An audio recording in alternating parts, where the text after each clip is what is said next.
Students, now we are going to learn about blood pressure measurement, which is one of the subtopic from the chapter Radiology and Diagnostic Techniques.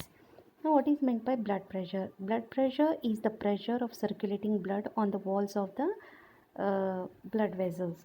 So, especially arteries. So, arteries are the blood vessels which carry pure blood from heart to all parts of the body. Blood pressure is usually expressed in terms of systolic pressure and diastolic pressure. So, systolic pressure is the maximum during one heartbeat, and diastolic pressure is the minimum between two heartbeats. It is measured in terms of mm of Hg above the surrounding atmospheric pressure. Normal blood pressure will be of magnitude 120 mm of Hg systolic and 80 mm of Hg diastolic.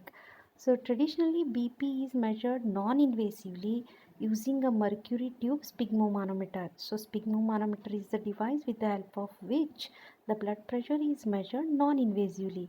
Non-invasive means without the help of needle the blood pressure is measured.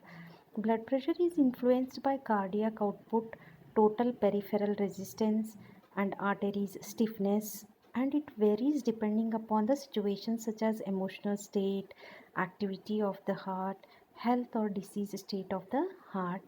So depending upon the condition of the heart, this blood pressure varies as either high blood pressure or low blood pressure.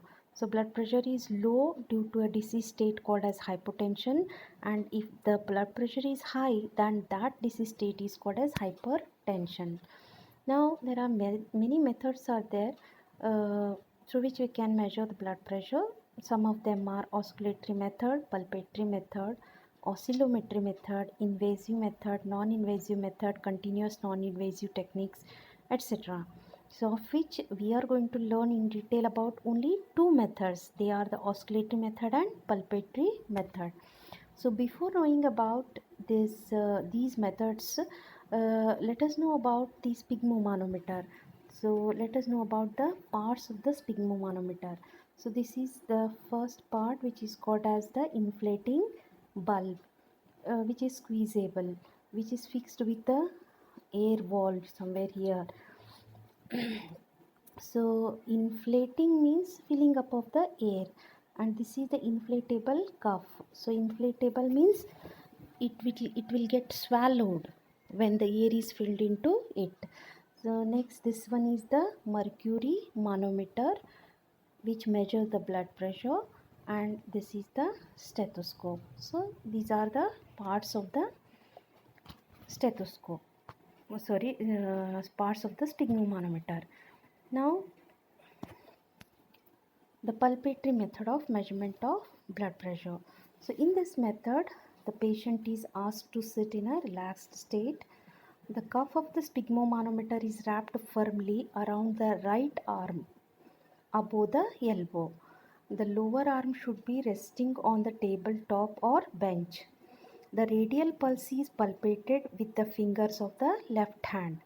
So with the help of fingers of the left hand, the radial pulse is palpated and it is felt, and number of beats in 30 seconds is counted, and the heartbeat rate per minute is recorded. The valve on the inflating bulb of the sphygmomanometer is turned fully clockwise direction so that it is fully closed. Now the cuff is inflated slowly. The air is filled in the cuff slowly by pumping the inflating bulb until the radial pulse is no longer felt. So how much we need to fill the air? Until no pulse is felt. The cuff is inflated further until the pressure is above 300 mm of Hg. Now what we have to do?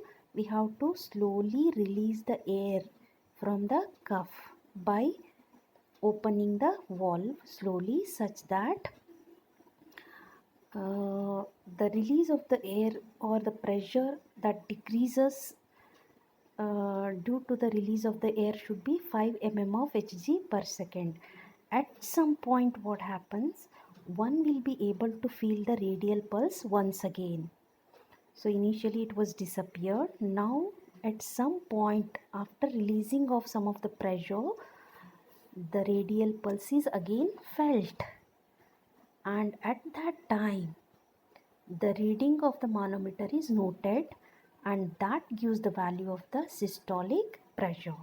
So this is the systolic pressure. Now the pressure is lead to show zero reading, means after that the pressure is completely released to show the zero reading. So that is how we can measure the systolic blood pressure value in the case of pulpatary method of measurement of blood pressure. But there is another method called as oscillatory method, in which we can measure both the pressures, that is diastolic as well as systolic pressures. Now let us know how it is measured. So here oscillatory means listening. In this method, instead of fingers, we make use of the stethoscope. So now let us know the procedure. A cuff of the appropriate size is fitted smoothly and snugly on the right arm above the elbow. So snugly means comfortably. Then it is inflated manually by repeatedly squeezing the rubber bulb until the artery is completely occluded. Occluded means completely blocked. So above the elbow, on the elbow part, stethoscope is kept, and it is felt that no sound, nothing is heard in the stethoscope. So at this point, when the cuff is inflated, so completely the arteries will get blocked and no sound is heard in the stethoscope.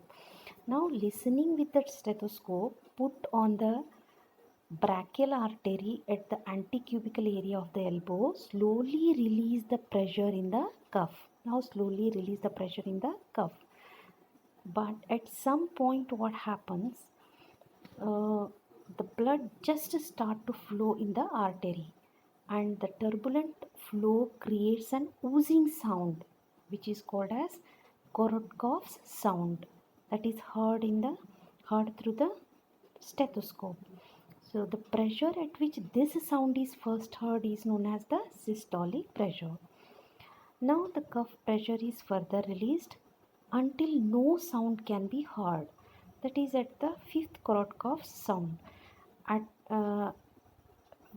at that point the pressure is noted, and that will be the diastolic arteries pressure. So with the help of in this method, that is in oscillatory method, we can measure both systolic as well as diastolic pressure. When first time the pressure is heard, that is sound is heard, that is known as systolic pressure. When the sound disappears, and that at that point the pressure is known as diastolic pressure. So that is how we measure the blood pressure with the help of sphygmomanometer in these two kinds of methods. Thank you.